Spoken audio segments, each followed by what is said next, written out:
অবশেষে কঠোর আন্দোলনের কর্মসূচি নিয়ে মাঠে নামতে যাচ্ছে আওয়ামী লীগ। ডক্টর ইউনূসকে ক্ষমতাচ্যুত করে গণতন্ত্র ফিরিয়ে আনার লক্ষ্যে বাংলাদেশ আওয়ামী লীগ ইউনূস হটাও দেশ বাঁচাও এক দফা কর্মসূচি নিয়ে ঢাকার রাজপথ দখলে নেবে বাংলাদেশ আওয়ামী লীগ। নির্বাচনটা কি হচ্ছে এখানে? কিসের নির্বাচন? নির্বাচনের রেজাল্ট বোধহয় এখনই ঘোষণা হয়ে গেছে, এই 25 দিন আগেই শেষ। আমাদের উপর অপরাধ দিত যে দিনের ভোট রাতে, আর এরা দিনের ভোট রাত লাগে না, এরা নির্বাচন আগেই তাদের ভোট আর তাদের রেজাল্ট আউট। কাজে এই জল্লাদের হাত থেকে দেশটাকে রক্ষা করার জন্য সকলকে আমি আহ্বান জানাচ্ছি যে ঐক্যবদ্ধ হতে হবে, সবাইকে এক হয়ে নামতে হবে। আওয়ামী লীগ কোথাও যায়নি রে ভাই, বরং দ্বিগুণ শক্তি নিয়ে আবার ফিরে আসছে। খেলাটা এখনো বাকি আছে বন্ধুরা, খুব শীঘ্রই জানবো তারেক রহমান সজীব ওয়াজাদ জয়ের কাছে ফোন করবে, আর সেই নির্বাচনে আওয়ামী লীগই মেজরিটিতে আবার ক্ষমতায় আসবে। আজকের ভিডিওতে এমন কিছু জানাবো যা আপনাদের মাথা ঘুরিয়ে দেবে। শেখ হাসিনার পরবর্তী চাল কি হতে চলেছে সেটা জানার জন্য একটু অপেক্ষা করুন। খুব শীঘ্রই মাঠে নেমে খেলা শুরু করবে বাংলাদেশ আওয়ামী লীগ, এবং এই 22শে জানুয়ারির মধ্যে সব কিছু পরিষ্কার হয়ে যাবে ইনশাআল্লাহ। শুধু বাঁচার জন্য ডেভিল ইউনূস গং, উপদেষ্টা গং, জুলাই জঙ্গি গং দুই হাত পেতে নেত্রীর সামনে, আওয়ামী লীগ সভানেত্রীর সামনে দুই হাত করে একেবারে কাকুতি মিনতি করবে বাঁচার জন্য। আওয়ামী লীগ একটা প্রবাসী সরকার গঠন করতে যাচ্ছে, মানে এমনকি তিব্বতের দালাই লামার কথাও তখন স্মরণে আসে যে ভারত তো প্রবাসী সরকার চালাতে দিচ্ছে। যে আমরা বাংলাদেশে ফেরত যাব, আমরা শেখ হাসিনার লিডারশিপে আমরা বাংলাদেশে ফেরত যাব, এটাই ওনার অবস্থান ছিল। দর্শক, নতুন একটা নিউজ আপনাকে স্বাগতম। প্রিয় দর্শক, বাংলাদেশের মধ্যে ঘটে যাওয়া বেশ কিছু চলমান ঘটনাবলী থেকে আপনাদের সামনে কয়েকটা গুরুত্বপূর্ণ খবর নিয়ে হাজির হয়েছি, যার কিছুটা অংশ বিশেষ ইতিমধ্যেই ভিডিওর শুরুতেই দেখেছেন। তো দর্শক, ভিডিওর শুরুটা দেখেই কিন্তু বুঝতে পেরেছেন যে আজকের নিউজটা ঠিক কতটা গুরুত্বপূর্ণ হতে চলেছে। তাই বলবো, যারা ভিডিওটি অন করেছেন না টেনে সম্পূর্ণ নিউজটি মনোযোগ সহকারে দেখতে থাকুন, তাহলেই আজকের মূল বিষয়টা বুঝতে পারবেন। তো দর্শক, আর দেরি না করে চলুন দেখে আসবো আজকের সেই কাঙ্ক্ষিত ভিডিওগুলো। তবে তার আগে বলবো, যারা প্রতিনিয়ত আপডেট খবর দেখতে চান তাহলে অবশ্যই আমাদের চ্যানেলটি সাবস্ক্রাইব করে পাশে থাকা বেল আইকনটি ক্লিক করে দিন। আর যারা ইতিমধ্যে এই চ্যানেলটি সাবস্ক্রাইব করে রেখেছেন তাদেরকে অসংখ্য ধন্যবাদ। তো চলুন দর্শক, ভিডিওটিতে একটি লাইক দিয়ে আমরা ধারাবাহিকভাবে সবগুলো ভিডিওর আলোচনা দেখে আসি। আওয়ামী লীগকে নিষিদ্ধ করা হয়, আওয়ামী লীগকে নির্বাচন করতে দেবে না, আর তারা নির্বাচনের নামে প্রহসন। নির্বাচনটা কি হচ্ছে এখানে? কিসের নির্বাচন? নির্বাচনের রেজাল্ট বোধহয় এখনই ঘোষণা হয়ে গেছে, এই 25 দিন আগেই শেষ। আমাদের উপর অপরাধ দিত যে দিনের ভোট রাতে, আর এরা দিনের ভোট রাত লাগে না, এরা নির্বাচন আগেই তাদের ভোট আর তাদের রেজাল্ট আউট। ভাব করার জন্য এখনই সব ক্ষমতায় চলে যাচ্ছে, এই হলো তাদের অবস্থা।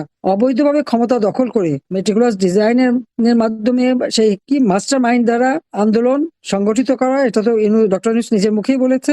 আর সেখানে এই ক্ষমতা দখল করতে পেরে খুব গর্বিত, লজ্জা হওয়া উচিত তার। একটা জনগণের নির্বাচিত প্রতিনিধিত্বশীল সরকারকে হটিয়ে সংবিধান লঙ্ঘন করে অবৈধভাবে ক্ষমতা দখল করে গর্বের কি আছে? এটা তো ডাকাতি করা। এতদিন এলিগেট ছিল, এখন ইলেকশনের নামে একটা প্রহসন করে জনগণের ভোটটা চুরি করে সেটা দিয়ে দেখাবে এখন তারা খুব লিগাল হয়ে গেছে। কিন্তু সাধারণ মানুষ সেখানে কি পাবে? আজকে যদি ভোট দিতে চায়, সেখান থেকে ভোট দেওয়ার পরে যে তাদেরকে মব সন্ত্রাস করে মেরে ফেলা হবে না বা নির্যাতন করা হবে না, তার কোনো গ্যারান্টি আছে? এরা তো সবই পারে, যত্র তত্র যেখানে সেখানে আগুন দিয়ে জ্বালানো, পোড়ানো, বোমে হামলা, এটাই তো তাদের চরিত্র। আওয়ামী লীগ মুক্তিযোদ্ধাদের নির্বিচারে হত্যা করা হচ্ছে, আহত করা হচ্ছে, ঘর বাড়ি, ব্যবসা প্রতিষ্ঠান, হাঁস মুরগি গরু মাছের খামার সবই লুটপাট, সবই ধ্বংস করে দিচ্ছে। প্রতি পদে পদে মানবাধিকার লঙ্ঘন করে যাচ্ছে। এই অবস্থা তো একটা দেশ চলতে পারে না। আমাদের অপরাধটা কি? দেশ স্বাধীন করা? তাই দেশকে অর্থনৈতিক ভাবে উন্নতি করেছি। তাদের প্রভু দেশ পাকিস্তানের থেকে আমাদের অর্থনীতি অনেক অনেক বেশি শক্তিশালী। দক্ষিণ এশিয়ায় বাংলাদেশ শক্তিশালী অর্থনীতি দেশ হিসেবে 2য় স্থান অধিকার করেছিল, সারা বিশ্বে 33 স্থান। আমাদের মাথা পিছু আয় আমরা 2793 মার্কিন ডলার উন্নীত করেছি। 2023 সালে আমাদের প্রবৃদ্ধি 7.25 আমরা উন্নীত করেছিলাম। জনগণের তো খাবারের কষ্ট ছিল না। ভূমিহীন গৃহহীন 8 লক্ষ পরিবারকে আমি বিনামূল্যে আধা পাকা ঘর, 2 কামরা, বসার জায়গা, স্যানিটারি ল্যাট্রিন, বিদ্যুৎ, পানি সবকিছু দিয়ে তাদেরকে বিনা সুদে ঋণ দিয়ে নিজেদের জীবন জীবিকা গড়ে তোলার ব্যবস্থা করেছি। এখন প্রত্যেকটা গ্রামকে শহরে উন্নীত করা, গ্রামের পরিবারকে আমার বাড়ি আমার খামার পল্লী সঞ্চয় ব্যাংক করা, তাদেরকে ঋণ দিয়ে তারা যেন নিজেরা নিজে পায়ে দাঁড়াতে পারে, উৎপাদন করতে পারে। এবং কেউ যদি 200 টাকা জমাতে পারে, তাকে সরকারের পক্ষ থেকে আরো 200 টাকা দিয়ে একটা মূলধন করে সে যেন আর কারোর উপর নির্ভরশীল না হয়, আত্মমর্যাদাশীল আত্মনির্ভরশীল হয় প্রতিটি পরিবার। সেভাবে আমরা দেশকে কাজ করে যাচ্ছিলাম। সার্বজনীন পেনশন আমরা সিস্টেম চালু করেছিলাম। এই সার্বজনীন পেনশনে একেবারে 3 মজুর থেকে শুরু করে উচ্চ বিত্তরা প্রত্যেকের জন্য 4টা ধাপে আমরা এই পেনশনের ব্যবস্থা করে দিয়েছিলাম, যে কোনো মানুষ যেন আর ওই ভাতা বা কোনো কিছুর উপর নির্ভরশীল হতে না পারে, তাদের জীবন মান যেন উন্নত হয়। সারা বিশ্বে বাংলাদেশের উন্নয়নের রোল মডেল ছিল। আজকে এই বাংলাদেশটাকে সম্পূর্ণভাবে ধ্বংস করে দিয়েছে। এটাই হচ্ছে সব থেকে দুঃখের বিষয়, এটাই হচ্ছে সব থেকে কষ্টের বিষয়। আজকে মানে আমি আর কি বলবো, যে এইভাবে আমাদের দেশটাকে ধ্বংস করে দিল। কাজে এই জল্লাদের হাত থেকে দেশটাকে রক্ষা করার জন্য সকলকে আমি আহ্বান জানাচ্ছি যে ঐক্যবদ্ধ হতে হবে, সবাইকে এক হয়ে নামতে হবে, জনগণের পাশে দাঁড়াতে হবে। খুব শীঘ্রই মাঠে নেমে খেলা শুরু করবে বাংলাদেশ আওয়ামী লীগ এবং এই 22শে জানুয়ারির মধ্যে সব কিছু পরিষ্কার হয়ে যাবে ইনশাআল্লাহ। শুধু বাঁচার জন্য ডেভিল ইনুস গং, উপদেষ্টা গং, জুলাই জঙ্গি গং দুই হাত পেতে নেত্রীর সামনে, আওয়ামী লীগ সভানেত্রীর সামনে দুই হাত করে একেবারে কাকুতি মিনতি করবে বাঁচার জন্য। কারণ যখন রশিয়ার গলা কাছাকাছি চলে আসে একটু বেঁচে থাকার জন্য, মানুষ কি করে খুব ভালো করেই জানা আছে আপনাদের। এই 17 মাসের ব্যবধানে কখনো আওয়ামী লীগ একেবারে ওপেনভাবে কোনো সংবাদ সম্মেলন করেছে দেখেছেন? ভারতের দিল্লিতে তারা সেটি করেছে। কেন করেছে, কিসের জন্য করেছে একবার কি বুঝতে পেরেছেন? ভারত, রাশিয়া, অস্ট্রেলিয়া, যুক্তরাষ্ট্র সব পরাশক্তি দেশগুলো একটি সিদ্ধান্তে উপনীত হয়েছে বাংলাদেশের বিষয়, দক্ষিণ এশিয়ার গুরুত্বপূর্ণ ভৌগোলিক এই দেশটার বিষয়। সেই সিদ্ধান্ত পরিষ্কার হয়ে যাবে আগামী 22 তারিখের মধ্যে ইনশাআল্লাহ। মনে হয় কি আপনাদের যে ভারতের প্রধানমন্ত্রীর নির্দেশনা বা তার কথা ছাড়া ভারতের জাতীয় প্রেস ক্লাবে আওয়ামী লীগের একেবারে ক্যামেরার সামনে এসে সংবাদ সম্মেলন করা হয়েছে? শুরু হয়ে যাবে ইনশাল্লাহ। কিন্তু আপনারা দেখেছেন আজকে একটা দিন অনেকগুলো ঘটনা ঘটে গেছে। বলেছিলাম যে 20 তারিখের মধ্যে অনেক কিছু পেয়ে যাবেন। দেখেন আজকে আসিফ মাহমুদ সজীব ভুইয়া জুলাইয়ের অন্যতম শীর্ষ জঙ্গি, সে সংবাদ সম্মেলনে বলতেছে যে কোনো দ্বৈত নাগরিক, অর্থাৎ তারেক রহমানকে উদ্দেশ্য করে বলেছেন কোনো দ্বৈত নাগরিক নির্বাচনে অংশগ্রহণ করতে পারবে না। যদি সে নির্বাচনে অংশগ্রহণ করে তাহলে রাস্তায় নামবে এনসিপি। চিন্তা করেন, ওর নিজেই কিন্তু দ্বৈত নাগরিক। ডেভিল ইনুস গং 17 জন দ্বৈত নাগরিক, এটা সমস্যা নাই।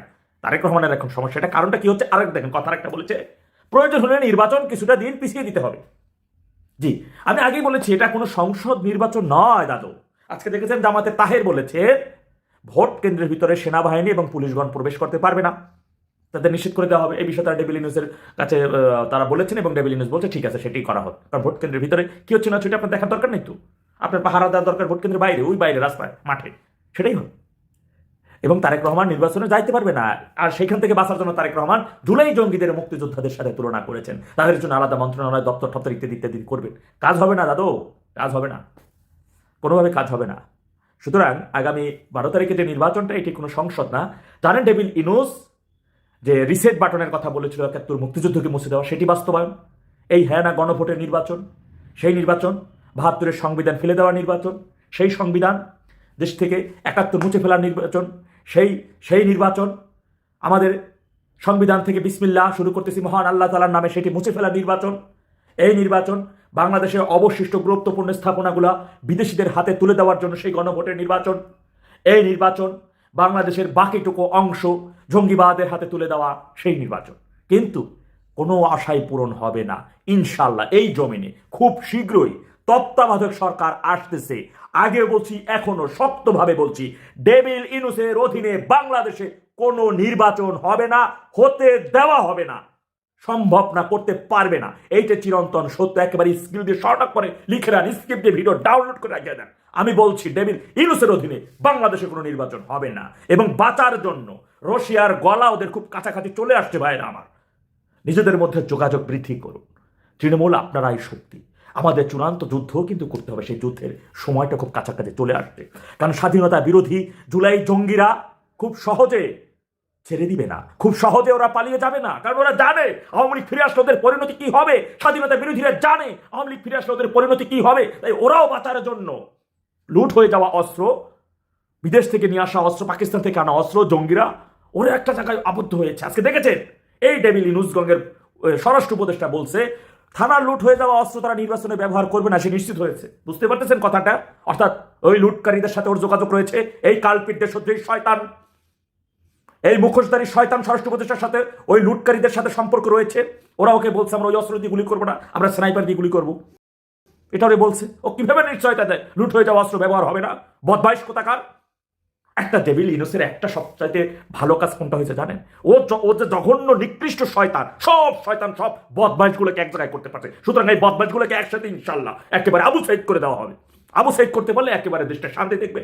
কিভাবে শান্তি বিরাজ করবে পুরা দেশ, পুরা গ্রাম জুড়ে সাধারণ মানুষ একটা শান্তি বর্ষিত হবে। এই একসাথে ও নিয়ে আসা শয়তানগুলোকে যদি একসাথে আলহামদুলিল্লাহ কবুল করে ফেলা যায়, আলহামদুলিল্লাহ একসাথে যদি চিরনির্দেশায়িত করা যায়, তাহলে এই দেশের জনগণ, এই দেশ সম্পূর্ণভাবে মুক্ত এবং পরিশুদ্ধ হয়ে যাবে ইনশাআল্লাহ। সুতরাং পরিশুদ্ধ করার জন্য এবং তথাকথিত একজন নোবেল জয়ীকে বাংলার জমিনে চিরনির্দয় সাহিত্য করে বিশ্বের ইতিহাসে গৌরবোজ্জ্বল জায়গায়, সাহসীর জায়গায়, ভূমিকায় নাম লেখানোর জন্য প্রস্তুত হতে হবে বাঙালি জাতির। মানে গতকালকে হাসনাত আব্দুল্লাহর এই বক্তব্যের পর এটা নিয়ে চারদিকে আলোচনা শুরু হয়েছে যে হাসনাত আসলে কাকে বলছেন। কাকে তিনি এই ভণ্ড হিসেবে আখ্যায়িত করেছেন? এটা কি সার্জিস, নাকি নাসিরউদ্দিন পাটোয়ারি, নাকি আসলে অন্য কোনো দলের রাজনৈতিক নেতাকে? যদি অন্য কোনো দলের রাজনৈতিক নেতাকে বলেন, হাসনাতের একটু ভাবা উচিত ছিল আসমানে স্যাপ মারলে, মানে থুথু মারলে সেটা নিজের গায়ে আসে। কারণ এনসিপির মধ্যেও তো আমরা এই ধরনের লেবাস দেখতে পারি, যেটা হাসনাত আব্দুল্লাহ মনে করেন যে এটা ভণ্ডামি। তো ভণ্ডামিটা কি? এই মুহূর্তে এনসিপি জামায়াত ইসলামের একটা জোট, আর বিপরীতে বিএনপি। তো বাংলাদেশে নির্বাচনের কিছু জিনিস আছে কি, নির্বাচন আসলে ওয়াদার ফুলঝুরি চলে, নির্বাচন আসলে কোলাকুলি মুসাফার একটা কি বলা হয় যে হুলুস্থুল কাণ্ড চলে। এর বাহিরে আরেকটা আসে, সেটা হচ্ছে পাঞ্জাবি পড়া। একজন রাজনৈতিক নেতা তিনি পাঞ্জাবি পড়বেন। আবার ধর্মীয় পয়েন্ট অফ মানে ভিউতে অনেকে আবার একটু টুপিও লাগায়, যেন দেখতে একটু অন্যরকম লাগে, একটু সুফি সুফি ভাব লাগে। জনগণ যেন মনে করে আহারে অমুক ভাইয়ের চরিত্র ফুলের চেয়েও পবিত্র। তবে হাসনাত আব্দুল্লাহ মনে করছেন এরা আসলে সবাই ভণ্ড। তা আমরা দেখছি ইদানিং সময়কালে সার্জিস আলম টুপি পড়া শুরু করছেন। তিনিও কি ভণ্ডামির উদ্দেশ্যে পড়ছেন, নাকি হজ করে আসার পরে? নাসিরউদ্দিন পাটোয়ারি আগাগোড়া সবসময় চুলটুল শার্টপাট লয়ে হাঁটতো, এখন দেখি যে নিয়মিত পাঞ্জাবি টুপি পড়ছেন। নির্বাচনে ভোট পাওয়ার ধান্দামি ভণ্ডামি, নাকি আসলে ভেতর থেকে হেদায়েত হয়ে গেছেন? তারা দুজন যদি হেদায়েত হন, তাহলে বাকিরাও নিশ্চয়ই হেদায়েত হয়েছেন। কথা বলছি হাসনাত আব্দুল্লাহর একটা বক্তব্যকে ঘিরে এই মুহূর্তে সমালোচনা চলছে। তিনি বলছেন যে নির্বাচনের আগে ইস্ত্রি করা পাঞ্জাবি, লম্বা টুপি, ইরি খেতে নেমে যাওয়ার হিপ্রোকেসি মানুষ এখন বোঝে। আমির হামজারে দেখছি, আর ওই যে কি বলা হয় যে একটা আছে না মালয়েশিয়ার কি জানি জামাত ইসলামের প্রার্থী ফয়জুল হক, খ্যাতের মধ্যে নেমে যায় দৌড়ে গিয়া, ওয়াও। তবে হাসনাত আব্দুল্লাহ মনে হয় না তার জোটের লোকদেরকে এরকম কথা বলছেন। নির্বাচন কমিশনে গতকালকে আপিল চলছিল।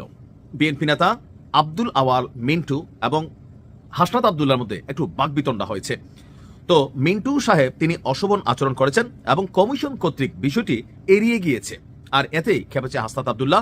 হাসনাত বলছে, একাডেমিক পরিবেশে যখন আইনজীবীরা দ্বৈত নাগরিকত্ব নিয়ে যুক্তিতর্ক করছিলেন, তখন আব্দুল আওয়াল মিন্টু হঠাৎ মুসার দিকে তেরে যান এবং blood is civilian, blood is citizen বলে গালিগালাজ তিনি করেন। এমনকি পরিস্থিতি এতটাই উত্তপ্ত হয়ে ওঠে যে তার ছেলে তাবিদ আওয়াল তাকে কমিশন কক্ষ থেকে বাইরে নিয়ে যেতে বাধ্য হন। আব্দুল আওয়াল মিন্টুর সমালোচনা করে হাসনাত বলছেন, যারা এলিটিজম অর্থাৎ বড়লুকিপানা দেখাতে আসে, তারা যেন রাজনৈতিক এলিসিটিজম ঘরেই রেখে আসে। আপনি কাউকে ব্লাডি সিটিজেন বলবেন, আবার তাদের কাছেই ভোট চাইবেন, সেটা হবে না। হাসনাতের অভিযোগ, আব্দুল আওয়াল মিন্টু সাহেব তিনি আসলে বিদেশে অর্থ পাচারকারী এলিট শ্রেণীর একটি অংশ, যারা ক্ষমতাসীন আওয়ামী লীগের সঙ্গে আতাত করে নিজেদের ব্যবসায়িক স্বার্থ রক্ষা করেছে। রক্তের উপরে দাঁড়িয়ে যারা ব্যবসা করেন, সেফ এক্সিট নেন, তাদের আমরা 24 পরবর্তী বাংলাদেশে দেখতে চাই না। কেন দেখতে চাও না হাসনাত? এটা তো আর একটা ফ্যাসিস্ট টাইপ মানে সেন্টেন্স হয়ে যায়। কারণ কি, তোমার যখন ভালো লাগে না কারো বক্তব্য, আমি কিন্তু হাসনাতের খুবই সাপোর্টার, তাই না? আপনারা যারা আমার নিউজ দেখেন, কিন্তু এই ধরনের বক্তব্য হাসনাতের জন্য ঝামেলাযুক্ত। কেন? আমার মতের বিরুদ্ধে গেলে ভাই তার পক্ষে সরকার কাজ করে, আমার পক্ষে আসলে সরকার নিরপেক্ষ নাকি? একটি শ্রেণীকে সাপোর্ট দিচ্ছে যখন আমার বিপরীতে যায়, যখন আমার বিপরীত মতের মানুষ হবে তাকে দেশে থাকতে দিবে না, 24 পরবর্তী বাংলাদেশে দেখতে চাই না। তো কোনো সময় 24-এর জায়গায় তো 48 পরবর্তী হইতে পারে, 37 পরবর্তী হইতে পারে, 30 পরবর্তী হইতে পারে। তখন তো তোমাদের সবাইও মানুষ দেশ থেকে বের করে দিবে বা তোমরা পালাই যাবে। কেন? কারণ তোমরা তো আজকে এগুলোই তৈরি করতেছো। মতের বিরোধ হতে পারে, রাজনীতি মানে ক্ষমতা। ভাই তুমি ক্ষমতায় কেন যাবে? জনসেবা। এখন কিন্তু আমি একটু আশা রাখি তাসনিম যারা এবং তোমার প্রতি, তোমার এই এনসিপি টিমের বাকি কারোর প্রতি আমরা ক্ষমতা, জনসেবা এগুলো দেখি না, বা আইডিয়া মানুষ প্রকাশ্যে বলে না ভয়ে, কিন্তু এগুলোই তো বাস্তবতা, তাই না? রাজনৈতিক নেতারা রাজনীতি করবে, ক্ষমতার জন্য মারামারি করবে, কামড়াকামড়ি করবে, কিন্তু পাঞ্জাবি টুপি, তারপর হচ্ছে যে এই লম্বা লম্বা ড্রেস রেখা, ভণ্ডামি, এখন এই কথাগুলো আসলে কারো বোঝানো হয়েছে, হাসনাতের আসলে ভালো জানে। আমি মনে করি এটা ক্লিয়ার ব্যাখ্যা দেখ, নয়তো কেউ কেউ ভাবছেন সার্জিস এবং নাসিরউদ্দিন পাটোয়ারিকে মুখোশ করে দিচ্ছে, কেউ ভাবতেছেন বিএনপিতে অনেক নেতা আছেন পাঞ্জাবি পরেন, টুপি পরেন না, তবে টুপি পাঞ্জাবি পরেন এমন নেতা জামাতেও আছেন, মানে অনেক কিছুই। ভাই আশা করি হাসনাত বিষয়টা ক্লিয়ার করবে। সাবেক পররাষ্ট্রমন্ত্রী হাসান মাহমুদকে ভারতীয় সাংবাদিকরাই সেই প্রেস কনফারেন্সে প্রশ্ন করেছিলেন। আমি আপনার রিপোর্ট পড়ছিলাম দ্য স্টেটসম্যানে, সেখানে সরাসরি প্রশ্ন করেছে যে আপনারা একটা প্রবাসী সরকার গঠন করতে যাচ্ছেন কিনা। আওয়ামী লীগ কি উত্তর দিয়েছে? আওয়ামী লীগ নেতা হাসান মাহমুদ কি উত্তর দিলেন আপনাদেরকে? উনি এই প্রশ্ন এড়িয়ে গেছেন। এড়িয়ে গিয়ে উনি বলেছেন যে আমরা বাংলাদেশে ফেরত যাব, আমরা শেখ হাসিনার লিডারশিপে আমরা বাংলাদেশে ফেরত যাব। ওনার এটাই ওনার অবস্থান ছিল এবং সেটাই আমরা সবাই তুলে ধরেছি যে হ্যাঁ উনি বলছেন যে উনি বাংলাদেশে ফেরত যেতে চান শেখ হাসিনার অবস্থান লিডারশিপে। এটা একটা ইন্টারেস্টিং কথা, কারণ এই মুহূর্তে Sheikh Hasina is wanted in her own country. সেখানে তার আগেস্টে বিভিন্ন রকমের রায় দেওয়া হচ্ছে, এই মন্ত্রীদের বিরুদ্ধেও রায় দেওয়া হয়েছে। তবে এই কথাগুলো আমি আগেও শুনেছি, অন্য মন্ত্রীরাও, একজন সাবেক মন্ত্রী যিনি অনেক আগে রিজাইন করেছিলেন আওয়ামী লীগ থেকে, তিনি আমাকে ফোন করে বলেছিলেন অস্ট্রেলিয়া থেকে যে আমি চাই যে আমরা সবাই ফেরত চাই, করুক অ্যারেস্ট আমাদের সবাইকে, আমাদের অ্যারেস্ট করে আমাদেরকে জেলে পড়ুক। কজনকে জেলে পড়বে? 1 লাখ লোক জেলে পড়েছে, আরো নয় হাজার খানেক আমরা জেলে যাবো। আমরা যেখানে যেখানে আছি আমরা যাবো, অ্যাটলিস্ট জনতা জানবে যে আমরা তাদের সঙ্গে আছি। এটাও একটা চিন্তাধারা আওয়ামী লীগের লোকেদের মাঝখানে আছে, নিশ্চয়ই করেই আছে। আর কি কি প্রসঙ্গে কথা হলো? নির্বাচন আসছে, নির্বাচন প্রসঙ্গে তারা কি বলছেন? নির্বাচনটা তাদেরকে ছাড়া হয়ে যাচ্ছে, সেই প্রসঙ্গেই বা আওয়ামী লীগ নেতৃবৃন্দ কি বলছেন? আর কোনো কৌশল বলেছেন যে কৌশলে তারা দেশে ফিরবেন আশা করছেন, নাকি এটা শুধুই প্রত্যাশা জানিয়েছেন? আশা কি প্রত্যাশা বলতে পারবো না, কি ওনাদের আশা যে ওনারা এই গভর্নমেন্টকে টপল করে আসবেন, কি ওনারা এসে নিজেদেরকে ধরা দেবেন সেটাও বলতে পারবো না, কারণ সে প্রশ্নটা ওঠেনি। কিন্তু যেটা উঠেছিল যে এই ইলেকশনটাকে তারা কি চোখে দেখছে, তারা তাতে উত্তর দিয়েছে যে ইলেকশনটা তারা দেখছে যে এটা অবৈধ ইলেকশন, কারণ এই ইলেকশনটাতে আওয়ামী লীগ যাদের ওদের ধারণা যে 60% যার পপুলারিটি আছে তাকে ইলেকশন লড়তে দেওয়া হয়নি।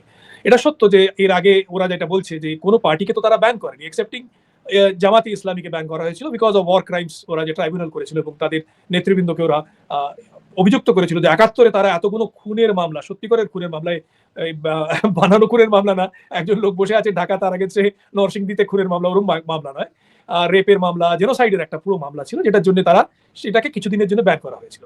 কিন্তু যেটা মেজর অপোজিশন পার্টি বিএনপি, তাকে কোনোদিন ব্যান করা হয়নি। যেটা বলা হয় সেটা হচ্ছে যে ইলেকশনটা কতটা সফল ছিল সে নিয়ে প্রশ্ন ছিল, সেটা বিএনপির সময়তেও ছিল, সেটা হয়তো আওয়ামীর সময়ও ছিল। সবচেয়ে ফেয়ার ইলেকশন বোধহয় আমার নিজের ধারণা 2008-এ ছিল, যখন আর্মি রুলের আন্ডারে হয়েছিল। কিন্তু যাই হোক, সে কথাটা বাদ দিন। আওয়ামী লীগ কখনো কখনো বয়কট করেছে ইলেকশন, কখনো কখনো বিএনপি বয়কট করেছে ইলেকশন, কিন্তু তাদের কিন্তু ব্যান করে দেওয়া হয়নি। জিয়ার আমলেও ব্যান করা হয়নি, এরশাদের আমলেও ব্যান করা হয়নি। তাদের কথা হচ্ছে যে এই সময় তাদের ব্যান করা হয়েছে, এটা একটা প্রশ্ন। দ্বিতীয় হচ্ছে যে এই ভায়োলেন্স যেটা হচ্ছে, violence against everybody, chaotic situation, যে কোনো লোক রাস্তায় প্রাণ হারাতে পারে, তার থেকে চাঁদাবাজি করতে পারে লোকেরা। হিন্দু সম্প্রদায়ের লোক অন্তত পক্ষে 10 জন মারা গেছে গত 15 দিনের মধ্যে, ওরা 9 জনের নাম নিয়েছিল, সেই দিনই একজন অ্যাকচুয়ালি আরেকজন মারা গেছিল, সেই জন্য আমি 10 জন বলছি। তো 9 জন, এই যে 10 জন মারা গেছে 15 দিনে, এবং আপনি যদি 1.5 বছর দেখেন তো বিশাল একটা সংখ্যা। তো আগের যে উক্তি ছিল, যেটা প্রফেসর মোহাম্মদ ইউনুস বলেছিলেন যে হিন্দু মারা গেছে কারণ তারা আওয়ামী লীগকে সমর্থন করতো, সে কথাটা তো এখন সত্য হতে পারে না। আওয়ামী লীগ যখন নেই, তখন তাদেরকে যে খুন করা হচ্ছে বা কাউকে রাস্তায় ঝুলিয়ে জ্বালানো হচ্ছে, সেটা তো নিশ্চয়ই আওয়ামী লীগের জন্য নয়, সেটা একটা অন্য কারণের জন্য হচ্ছে। আর শুধু যে হিন্দু তা তো নয়, এ তো মুসলমান, সুফি, যাকে ইচ্ছে, শিয়া, আহমেদিয়া, সবাইকেই তো তাদের ফ্যাক্টরি জ্বালানো হচ্ছে, তাদেরকে আক্রমণ করা হচ্ছে, তাদেরকে ব্ল্যাকমেল করা হচ্ছে, মারা হচ্ছে, লোক উঠিয়ে নিয়ে যাওয়া হচ্ছে। যে কোনো কারণের জন্য একটা লোককে হঠাৎ করে জেলে ঢুকিয়ে দিতে পারে। একটা লোক নমিনেশন পেপার ফাইল করতে গেছে গোপালগঞ্জে, তাকে তো অ্যারেস্ট করে নিল যে তুমি নাকি অমুক জায়গায় খুন করেছিল। সে বলছে আমি ঢাকায় ছিলাম সেই সময়, কি করে খুন করতে পারি, কিন্তু সেসব কথা শোনা হয়নি, তাকে ধরে নিয়ে চলে যাওয়া হয়েছে। তো এটা একটা অরাজকতা, সেই কথাটাই ওরা, সেই চিত্রটা ওরা উঠিয়ে দেখালো এবং বললো যে তাদের এখনো ডাউট আছে যে ইলেকশন আদৌ হবে কিনা, আর যদি হয় তাহলে সেই ইলেকশনটা কতটা ফেয়ার বা ফ্রি বা ইম্পার্শিয়াল, সেই নিয়ে প্রশ্নচিহ্ন তো থাকবে। সেই নিয়ে প্রশ্ন তো সবাই করছে। মানে ইলেকশনটা হবে কিনা, নির্বাচনটা হবে কিনা তা নিয়ে তাদের সন্দেহ আছে, সে প্রসঙ্গে তারা কি বললো? আর ভারতীয় সংবাদ মাধ্যম আর কি প্রশ্ন করেছিল সেগুলো যদি একটু বলেন। ভারতীয় সংবাদ মাধ্যম বিভিন্ন রকমের প্রশ্ন করেছিল ইলেকশন নিয়ে, তাদের নিজেদের রেকর্ড নিয়ে, এবং তারা কি কোনো তালিকা বানিয়েছে যে এত যে 1.5 বছরের লোক মারা গেছে এবং সেই লোকগুলোর বা অ্যাটাক হয়েছে বা যারা প্রিজনে রাখা হয়েছে, ওরা বললেন যে 4 লাখ লোককে ইমপ্রিজন করা হয়েছে, তার মধ্যে 1 লাখকে এখনো জেলে রেখে দেওয়া হয়েছে। সাংবাদিকদের ওনারা কিছু একটা বয়ান দিলেন, কিন্তু এক্সাক্ট ফিগার্স ওনারা দিতে পারেননি। ওনারা বললেন যে ওনারা এটা নিয়ে ওরা স্টাডি করছেন, বিভিন্ন গ্রুপ ওনাদের এটা নিয়ে কাজ করছে, এবং ওরা একটা ফিরিস্তি বানাবে যে কি কি অ্যাট্রোসিটিস হয়েছে, কারা কারা জেলে আননেসেসারিলি যাদেরকে ডিটেন করা হয়েছে, কাদের উপরে কি টর্চার হয়েছে, কাস্টোডিয়াল ডেথের ওনারা একটা ফিগার দিয়েছেন, সেটাকে ওরা কারেক্ট করবে বা সেটাকে ওরা ফার্ম আপ করবে।